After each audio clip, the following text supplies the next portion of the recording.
Welcome back, students, and good morning. Next topic is the outbreak of the revolution. Okay, in this previous video, we will explain about causes of French Revolution and social structure of French society. Okay, and in this video, we will explain about the outbreak of the French Revolution. यानी कि French revolution की शुरुआत कैसे हो. Okay, so let us go. In 15 May 1789, Louis XVI convened a session of State General, the old feudal assembly.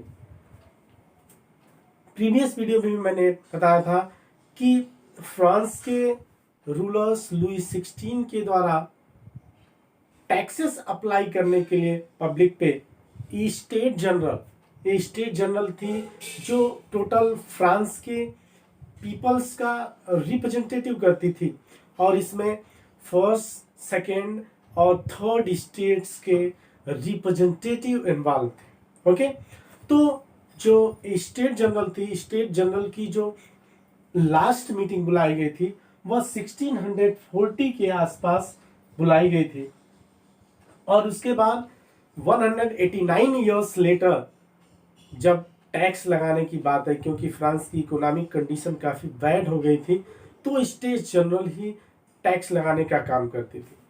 तो state general में ऐसा था कि फर्स्ट सेकेंड और थर्ड रिप्रेजेंटेटिव जो होते थे सबके वन वोट होते थे ओनली. तो स्पेशली जो फर्स्ट स्टेट और सेकेंड स्टेट होता था वह एक साथ वोटिंग करता था अपने फेवर में, क्योंकि यह प्रिविलेजेड ग्रुप था, और थर्ड स्टेट का वन वोट. ओके, तो जब स्टेट जनरल की मीटिंग बुलाई गई, जो फ्यूडल असेंबली हुआ कर ओल्ड फ्यूडल असेंबली थी, यही टैक्स लगाती थी और इसमें फर्स्ट सेकेंड और थर्ड स्टेट के रिप्रेजेंटेटिव होते थे. It was a political body to which the three state sent their representative. अभी मैंने बताया, and the last time is met was in the 1614, यानी 1614 में 1614 में इसकी लास्ट मीटिंग बुलाई गई थी. ओके, और 109 और उसके बाद 1789 में 5 मई को बुलाई गई. तो उसका डिफरेंट देख लीजिए. And Louis 16 call the state general to pass proposal for the new taxes. वह इसमें न्यू टैक्सेस का प्रपोजल रखना चाहता था, प्रस्ताव कि स्टेट जनरल क्या करे, नए टैक्स बढ़ाए. और नए टैक्स किस पे लगाने थे, थर्ड स्टेट पे लगाने थे बनने. ओके, तो जाहिर सी बात है फर्स्ट एंड सेकेंड स्टेट जिसके पास टोटल फ्रांस की जो रिसोर्सेस था उसके पास अवेलेबल थी और उनसे कोई भी टैक्स नहीं लिया जाता था. ओके, तो जाहिर सी बात है दोनों क्या करते टैक्स लगाने की. और चूंकि वन स्टेट की वन वोट थी तो फर्स्ट सेकेंड स्टेट वैसे क्या हुआ, मेजोरिटी में भी है जीत जाते. All the three states were represented during voting in the state general, and in the past it had been conducted according to the principle that each state has one vote. Okay, मैंने बताया each state has one vote, but the members of the third state demanded. लेकिन जब meeting बुलाई गई 5 मई 1789 को, तो third state के members ने कहा ऐसे नहीं होगा. क्या होगा, एवरी स्टेट के एवरी रिप्रेजेंटेटिव के वोट को वन वोट माना जाए. ओके, और चूंकि जो स्टेट जनरल थी उसमें जो सबसे ज्यादा रिप्रेजेंटेटिव होते थे वो थर्ड स्टेट के थे, लेकिन जब स्टेट वाइज वोटिंग होती थी तो उसमें फर्स्ट सेकेंड स्टेट क्या करता था, मेजोरिटी में प्रूफ हो जाता था. And but the member of the third state demanded that the voting be conducted by the assembly as a whole. Okay, इनका कहना था कि पूरी असेंबली वोट करेगी तो उसकी मेजोरिटी बेस पे देखा जाएगा, where each members would have one vote, और प्रत्येक व्यक्ति का एक वोट माना जाए. ओके, इस पे जो राजा था फर्स्ट स्टेट और सेकेंड स्टेट तैयार नहीं हुए. उसके बाद थर्ड स्टेट ने क्या किया, वॉकआउट कर दिया. ओके, वॉकआउट करने के बाद यानी कि स्टेट जनरल की मीटिंग से बाहर आ गया और वहीं कुछ दूरी पे एक टेनिस कोर्ट था उस समय जिसमें टेनिस खेला जाता था. और उसमें स्टेट जनरल की मीटिंग, जिसे द टेनिस कोर्ट ओथ कहते हैं, या वर्ल्ड हिस्ट्री में और फ्रांस के इतिहास में काफी पॉपुलर एक मीटिंग है. और इसमें क्या हुआ, जो रॉबेस्पियर वगैरह थे, यानी कि जिन्होंने फ्रांसीसी रिवॉल्यूशन को लीड करने का काम किया, इसमें क्या किया गया कि एक मीटिंग हुई और मीटिंग में थर्ड स्टेट के नेम को चेंज करके नेशनल असेंबली में कन्वर्ट कर दिया गया। और इसमें 4 अगस्त 1789 से 89 में मीटिंग हुई, नेशनल असेंबली बनी और 1789 टू 91 तक नेशनल असेंबली ने क्या किया, फ्रांस को कंट्रोल करने का काम किया। चूंकि टोटल अभी नेशनल असेंबली रूल और रेगुलेशन कॉन्स्टिट्यूशन प्रिपेयर कर रही थी, तो टोटल फ्रांस की पब्लिक इसके सपोर्ट में आ गई। क्या किया गया, एक कॉन्स्टिट्यूशन बनाने का काम किया गया। और कॉन्स्टिट्यूशन बनाने के बाद जब राजा ने थर्ड स्टेट के इफेक्ट को देखा, प्रभाव को देखा, तो वह स्टेट जो टेनिस कोर्ट में शपथ ली गई थी, जो स्टेट जनरल की जो थर्ड स्टेट था, national convention sorry national assembly जो था, नेशनल असेंबली ने जो संविधान बनाया उसमें डेमोक्रेटिक मोनार्की सिस्टम को अप्लाई करने का काम किया। यानी कि राजा को पावर तो दिए गए, लेकिन राजा को कुछ लिमिटेड पावर दिए गए। वीटो का पावर दिया गया, लेकिन वो भी क्या था, लिमिटेड था पावर। ठीक है। और साथ ही साथ इसमें डेमोक्रेटिक रिपब्लिक। अब क्या किया गया, जो 25 इयर्स जो कॉन्स्टिट्यूशन बना उसकी बात मैं कर रहा हूं, जो नेशनल असेंबली का शासन रहा वह जुलाई या अगस्त से 1789 से 91 के लास्ट यानी 92 तक रहा। ठीक है। तो इसमें नेशनल असेंबली ने क्या किया, एक तो कॉन्स्टिट्यूशन बनाने का काम किया। कॉन्स्टिट्यूशन में राजा के पावर को लिमिट कर दिया गया और जिस मोनार्की सिस्टम को एबॉलिश करके जिस गवर्नमेंट की फाउंडेशन रखी गई उसे डेमोक्रेटिक मोनार्की सिस्टम कहा गया। यानी कि लोकतांत्रिक डेमोक्रेटिक लोकतांत्रिक राजशाही शासन, जिसमें राजा भी होता था, लेकिन राजा के जो किंग था लुई 16 उसके पावर को लिमिट कर दिया गया, काफी लिमिटेड कर दिया गया, पावर दिए गए लेकिन उसका लिमिटेशन था। और अगर वोटिंग के बाद सोचे तो वुमेन्स को वोटिंग पावर प्रोवाइड नहीं किया गया फ्रांस में, यह सबसे बैड इफेक्ट था। और फ्रांस में वुमेन्स को वोटिंग पावर 1946 में दिया गया।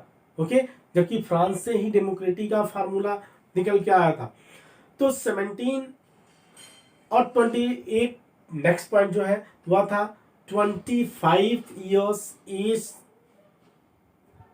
के ऊपर वालों को, यानी 25 इयर्स से लेके उनको वोटिंग पावर दिया गया। ऐसे पीपल वोटिंग पावर दिया गया जो अपनी 3 डेज की इनकम का अपनी 3 डेज की इनकम यानी कि टोटल एनुअल इनकम का स्पेशल उसमें 3 डे निकालिए, उसका टैक्स नेशनल असेंबली को या गवर्नमेंट को दे सके।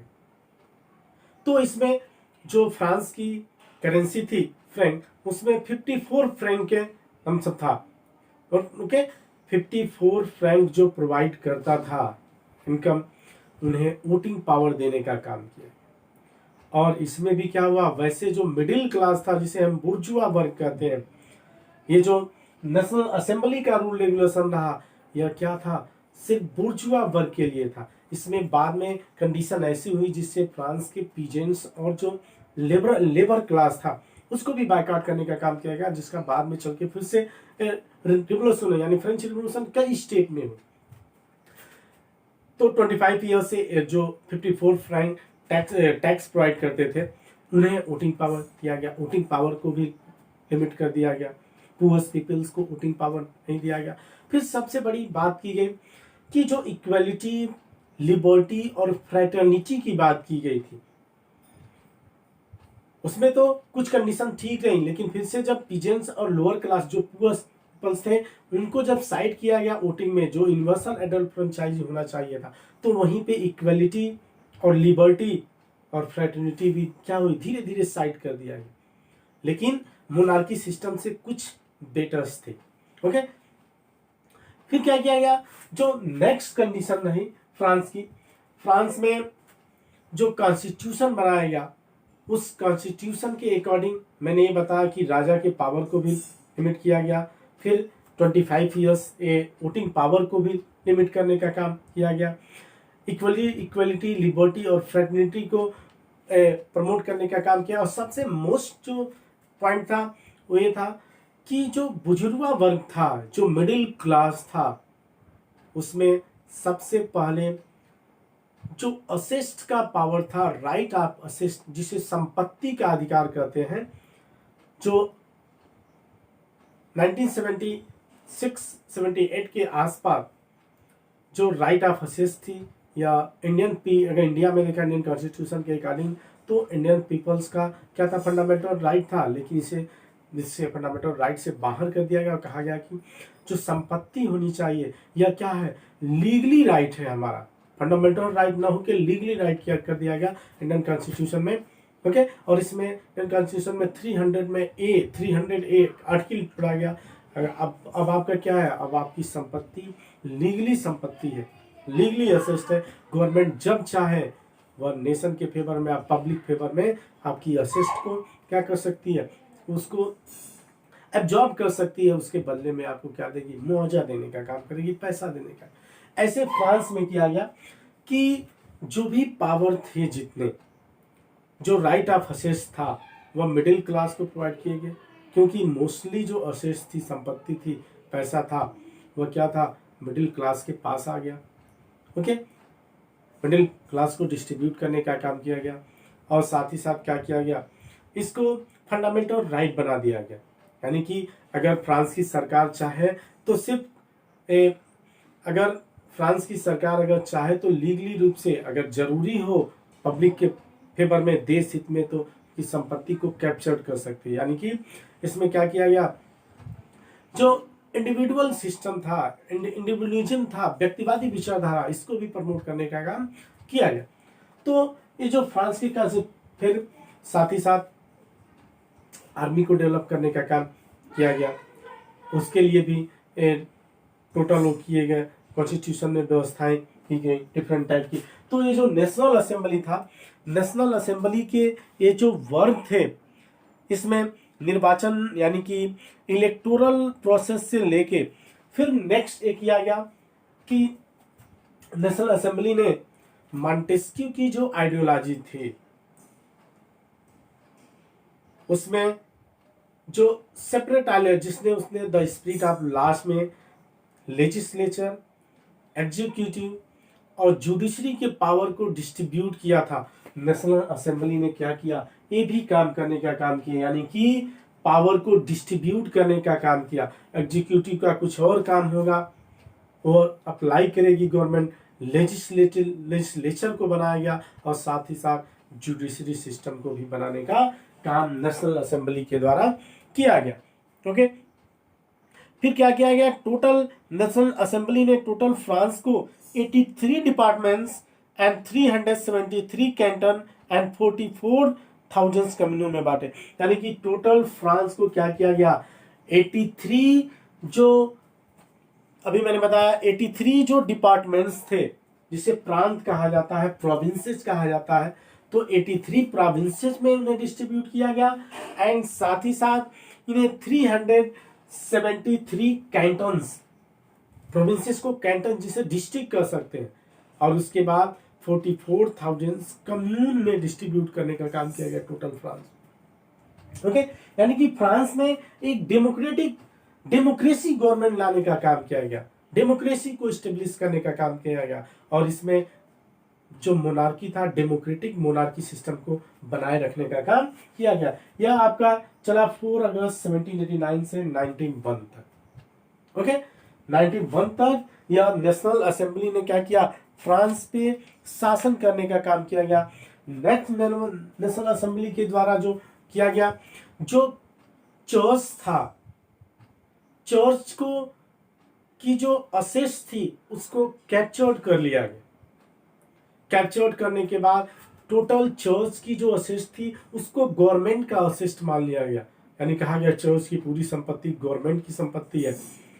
और नेक्स्ट पॉइंट किया गया कि जो फ्रांस का जो चर्च था वह रोम के कैथोलिक चर्च से जुड़ा हुआ था, उसको सेपरेट करने का काम कर दिया। कहा कि अब फ्रांस का जो भी धार्मिक सिस्टम है, जो भी रिलीजियस सिस्टम है, चर्च की व्यवस्था है, वह क्या है, वह सरकार की संपत्ति है, फ्रांस की गवर्नमेंट की असेस्ट है। और जो उसमें क्लर्जी हैं, पादरी हैं, जो सेंट्स हैं, उनको गवर्नमेंट क्या करेगी, सैलरी प्रोवाइड करेगी। और साथ ही साथ सैलरी प्रोवाइड करने के साथ ही साथ इन्हें 3 इयर्स लेटर क्या किया जाना था, इनका इलेक्शन किया जाना था, इन्हें इलेक्ट किया जाना था। और जो नेशनल असेंबली के इलेक्शन में, यानी कि जो गवर्नमेंट के इलेक्शन में पब्लिक पार्टिसिपेट करते, तो वही क्या करेंगे, चर्च के पादरियों को इलेक्ट करने का काम करेंगे। तो नेशनल असेंबली ने क्या किया, धीरे धीरे टोटल फ्रांस की जो व्यवस्था थी उसको चेंज करने का काम किया। तो एक देखा जाए कि फ्रांस में दो टोटल फ्रेंच पीपल दो पार्ट में डिस्ट्रीब्यूट हो गए। एक एक्टिव पीपल जो 25 से लेकर 25 ईयर्स से ऊपर थे, इन्हें वोटिंग पावर प्रोवाइड किया गया था। और एक थे पैसिव पीपल, यानी कि जो डीएक्टिव पीपल थे, जिन्हें वोटिंग पावर प्रोवाइड नहीं किया गया था। तो फ्रांस नेशनल असेंबली ने क्या किया, टोटल फ्रांस के सिस्टम को ही बदलने का काम किया। फिर नेक्स्ट जो था या 1791 में नेशनल असेंबली को बायकॉट कर दिया गया और नेशनल असेंबली की जगह एक national convention and reign of terror, जो नेक्स्ट पॉइंट है, national convention and reign of terror, जो 1792 टू 95 रहा। इसमें नेशनल कन्वेंशन का शासन रहा 1 ईयर्स तक, जिसमें जैकोबिन्स का रोल रहा। ये दोनों जैकोबिन जो है, जिसमें दिया है कंट्रीब्यूशन ऑफ या role of Jacobins in the French revolution. तो इसमें जैकोबिन्स जो थे, एक क्लब था, एक गुट था, जिसका फ्रेंच रिवॉल्यूशन में कंट्रीब्यूशन भी रहा। और नेशनल असेंबली के शासन के बाद इसने फ्रांस में शासन करने का काम किया। इसने क्या किया, जो जैकोबिन्स थे इसमें तो active and non active people थे, लेकिन जब जैकोबिन्स आए तो ये एक्टिव और नॉन एक्टिव पीपल को भी साथ लेके चले। तो इसमें नेशनल कन्वेंशन का रूल रहा 1792 से लेके 93 तक। फिर 93 से लेके 94 तक रीन ऑफ टेरर रहा, ठीक है, जिसमें रॉबespierre का नाम काफी तेजी के साथ उभर के आता है। यानी कि जो नेशनल का जो जैक्यून का फर्स्ट ग्रुप था रीन ऑफ टेरर, यानी कि इसमें जो रॉबespierre का जो गुट था वह जैकोबिन्स का ही एक पार्ट था। लेकिन बाद में चल के नेशनल कन्वेंशन के जितने भी वो थे इनको हैंग कर दिया गया, फांसी पे लटका दिया गया और एक गुलेटिन सिस्टम को लाया गया। इसमें क्या होता था, जितने भी जो भी फ्रांस के गवर्नमेंट्स के अगेंस्ट और फ्रांस के अगेंस्ट जो भी एक्टिविटीज करते थे उन्हें गुलेटिन पे चढ़ा दिया जाता था। बाद में चल के रीन ऑफ टेरर के जो मेंबर्स थे रॉबespierre को भी क्या किया गया, उसी गुलेटिन पे चढ़ाने का काम किया गया। ओके, तो देखिए नेशनल कन्वेंशन जो था, नेशनल कन्वेंशन यह 1792 टू 95 तक रहा। ओके, एंड यह जैकोबिन जो पार्टी थी यह फ्रांस का एक मेन गुट था, जैकोबिन पार्टी, और साथ ही साथ इसे टोटल फ्रांस के पीपल्स का काफी सपोर्ट था। और सपोर्ट होने के साथ ही साथ जैकोबिन्स ने क्या किया, एक अपने टाइम में 1792 में इन्होंने यूरोप के अदर देशों से जो ऐसा चाहते थे कि फ्रांस में फिर से क्या किया जाए, मोनार्की सिस्टम को इस्टेब्लिश करने का काम किया गया। स्टार्टिंग में जो नेशनल कन्वेंशन थी उसने एक आर्मी बनाई, आर्मी तो पहले ही बन चुकी थी, इसने भी क्या किया, उस पे यूरोप के अदर देशों पे जैसे बेल्जियम पे अटैक करने का काम किया। क्योंकि बेल्जियम का जो शासक था वह फ्रांस के राजा से मिलके और क्या करना चाहता था, फ्रांस के राजा से मिलके यहाँ पे मोनार्की सिस्टम को इस्टेब्लिश करना चाहता था। बाद में चल के फ्रांस ने स्टार्टिंग में तो युद्ध डिफीट करने का काम किया, लेकिन बाद में क्या हुआ, जो फ्रांस था, जो नेशनल कन्वेंशन था, इसने युद्ध को जीता। और जीतने के बाद कंडीशन ये हुई कि जब राजा को फ्रांस विरोधी यानी कि फ्रांस विरोधी एक्टिविटीज में इन्वॉल्व पाया गया तो उसकी हत्या, उसे भी और रानी एंटवानेट को भी क्या किया गया, फांसी पे लटका दिया, उन्हें भी हैंग कर दिया गया। उसके बाद 1791 से लेके और 92 तक ये फ्रांस एक डेमोक्रेटिक रिपब्लिक रहा, यानी कि रिपब्लिक। और क्योंकि जब मोनार्की सिस्टम को हटा दिया गया तो क्या किया गया, यानी कि रिपब्लिक में करो, यानी कि जो फ्रांस का हेड होता था उसे डायरेक्ट और indirect elected by the French people, उसे फ्रांस की पीपल के द्वारा डायरेक्ट और इनडायरेक्ट इलेक्ट किया जाने लगा। तो जिस राष्ट्र का, जिस नेशन का हेड अगर जनता के द्वारा डायरेक्टली या इनडायरेक्टली इलेक्ट हो तो उस कंट्री को रिपब्लिक कंट्री कहा जाता। तो 1791 से लेकर 92-95 तक फ्रांस क्या रहा, एक रिपब्लिक कंट्री रहा। ओके, तो जैकोबिन्स की इसमें इंपॉर्टेंट इस समय कुछ कंडीशन ऐसी आई कि कंडीशन में सिविल वार भी हुए, स्पेशली जो जिरोंदिस्ट थे, फ्रेंच रिवॉल्यूशन में जिरोंदिस्तों का भी कंट्रीब्यूशन था। तो जिरोंदिस्ट और जैकोबिन में क्या हुआ, स्ट्रगल हुए। इसमें हुआ कि जैकोबिनों और जिरोंदिस्तों के बीच कुछ कंडीशंस को लेके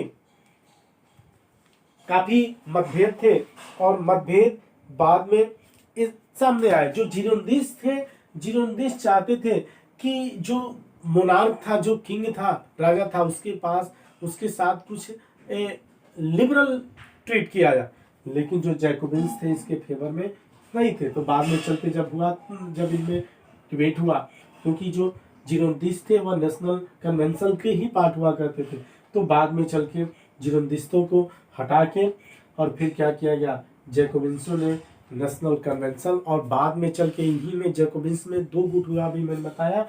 तो इनमें एक 1793 से 94 तक ग्रीन ऑफ टेरर रहा है का शासन जिसे कहा जाता था, यानी कि कोई भी अगर इस जैकोबिन पार्टी के ही मेंबर, जिसमें मोस्टली या जो ग्रुप बनाया गया था ग्रीन ऑफ टेरर का, इसमें 8 मेंबर्स थे और रॉबेस्पियर इनका हेड था। अगर इन 8 मेंबर्स में से भी कोई अगर पता चलता था कि यह इसकी एक्टिविटीज के अगेंस्ट है, तो सबको गुलोटिन पे चढ़ा दिया जाता था और हैंग कर दिया जाता। 94 आते आते कंडीशन 93 और 94 आते आते कंडीशन ऐसी हो गई कि जो ग्रीन ऑफ टेरर ग्रुप के जो मेंबर्स थे या खुद डरने लगे कि कहीं रॉबेस्पियर क्या करे, हम लोगों को भी गुलोटिन पे ना चढ़ा दे। तो एक टाइम ऐसा आया कि रॉबेस्पियर के ही अगेंस्ट 1794 में कॉन्स्पिरेसी की गई उसे, और उसके साथ एटलीस्ट उसके 70 या 100 सपोर्टर्स को पकड़ लिया गया और उन्हें हैंग कर दिया गया। हैंग करने के बाद ग्रीन ऑफ टेरर का जो इस था वह अबॉलिश हो गया, समाप्त हो गया। इसके बाद 1950 से जो कंडीशन में फिर से इसमें एंट्री होती है, और इस समय एंट्री होती है नेपोलियन बोनापार्ट की। ओके, तो देखिए अभी नेशनल कन्वेंशन में जब ये हुआ, नेशनल कन्वेंशन में फिर जो मैंने बताया ग्रीन ऑफ टेरर का जो युग रहा, इसमें इनको यानी कि ग्रीन ऑफ टेरर के युग में मेन ये रहा कि फ्रांस रिपब्लिक कंट्री रहा, और जो भी इस रिपब्लिक कंट्री के अगेंस्ट जो भी फ्रांस का, चाहे वह जैकोबिन क्लब का मेंबर ही क्यों ना हो, अगर फ्रांस विरोधी यानी कि फ्रांस के अगेंस्ट एक्टिविटीज में इन्वॉल्व पाया जाता था तो उनको हैंग कर दिया जाता था। और बाद में चल के क्या रहा, टोटल जो national assembly, national convention, green of terror and इसमें जैकोबिन्स का फ्रेंच रिवॉल्यूशन में क्या कंट्रीब्यूशन रहा, यह बहुत ही बड़ा एक जैकोबिन जो था यह बहुत ही बड़ा एक क्लब था, ऑर्गेनाइजेशन था, जिसका मेंबर्स मैसूर का जो सुल्तान टीपू सुल्तान था 1793 में, यह भी क्या था, एक जैकोबिन क्लब का मेंबर्स भी रहा, और इसका एक ब्रांच इसने इंडिया में भी स्टेब्लिश किया था। तो फिर इसमें जैकोबिन्स का रोल क्या रहा, फ्रेंच रिवॉल्यूशन में मैंने बताया, नेशनल कन्वेंशन और ग्रीन ऑफ टेरर यानी कि 1792 से लेकर 95 तक यह जैकोबिन्स के ही कंट्रोल में फ्रांस का। ओके, उसके बाद इसमें स्टार्टिंग में 91 में, बाद में चल के जैकोबिन क्लब और जो जिरोंदिस्ट थे इनकी थोड़ी आइडियोलॉजी अलग थी। जो जिरोंदिस्ट थे या डेमोक्रेटिक के सपोर्टर, रिवोल्यूशन के सपोर्टर थे, बट चाहते थे कि जो फ्रांस का राजा है, जो किंग है, उसके साथ कुछ लिबरल ट्रीट किया जाए। लेकिन जैकोबिन्स इसके फेवर में नहीं थे, क्योंकि जब नेशनल कन्वेंशन के टाइम में और स्पेशली बेल्जियम और यूरोप के अदर कंट्री के जो किंग थे, जो मोनार्की सिस्टम थी, जब यहाँ के राजा से मिलकर लुइस 16 से इन्होंने फ्रांस में फिर से मोनार्की को स्टेब्लिश करने के लिए की बात सोची, तो नेशनल कन्वेंशन ने क्या किया, उन पे अटैक करने का काम किया। और जो भी इन्वॉल्व पर बाद में चल के उसी समय 92 के आसपास, 91 के लास्ट, 92 की स्टार्टिंग में मेरी एंटोइनेट जो क्वीन थी और लुइस 16 को हैंग कर दिया। तो ये रहा आपका the outbreak of the revolution. Revolution की शुरुआत कैसे हुई और फ्रांस में क्या क्या चेंजिंग हुई।